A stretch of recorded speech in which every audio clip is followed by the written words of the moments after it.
just anxious to hear what the public has to say, because maybe we have not honed in on an issue that is important to them, and maybe there's something that they want to bring to the forefront. I mean, I'm one too that wants to continue to promote economic development, and I do not think we do a good job of that in this county.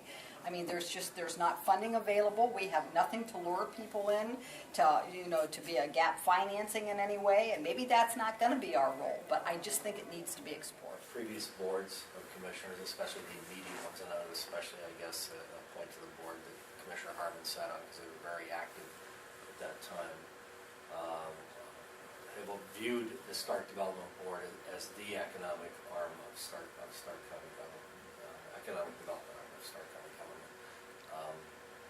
And it's been a good relationship, I think,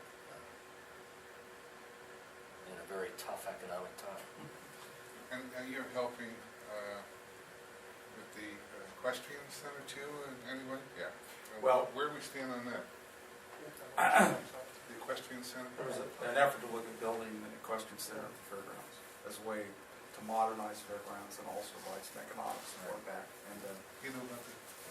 And so we helped organize a group that included the commissioners and one city councilman, the chamber, the park board, I guess is what you call it. Fair board. We brought in was a very capable professional in looking at the feasibility of building one of these, which we went out and found. We wrote an excellent report, talked about potential, really had done his homework. We had a local attorney in town who was like a horse expert, Elizabeth Burek, who really understood the business. She and Tom had kind of championed this cause. The bottom line is that we think this is really, we've looked at other cities, particularly one or two in Virginia, that have these facilities. It's a great way to bring in tourism and economic development through kind of tourist development. The negative is, where we were is that this was all premised upon trying to get some stimulus money to really, through agriculture, wherever, to try and fund this. It wasn't going to happen because at that time the stimulus money was going to go out to roads and highways, things like that, and preserving education funding, all those things. Bottom line is the feasibility study told me that, in reading it, and to tell you, I think, that it could cash flow on an operating basis, but it could not pay debt service. Could not pay debt service. And so this is in reality about to do it right, about a $16 million facility.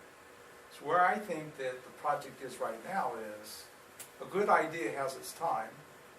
I don't think it's right now. But the fact is there are other ways to creatively look at financing this over the next couple of years. But I think we have to get into a healthy economy, and I think that we've got to look at a little more creativity in financing, particularly public financing. The idea is maybe the corporations don't fund the foundations. It's an expensive deal. It's going to need everybody's help to do it. But I've learned over the time I've been in development, which is quite a few years now, that if it's a good idea, it has a time.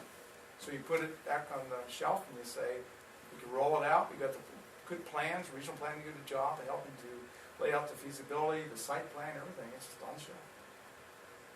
Maybe somebody will one day talk about the bed tax with the hotels or something. Well, one of the early discussions was that's probably maybe one way to fund it. That's what other communities have done. So, that's kind of what put it on the shelf. It's not a good time to look at those public finance options. Yeah.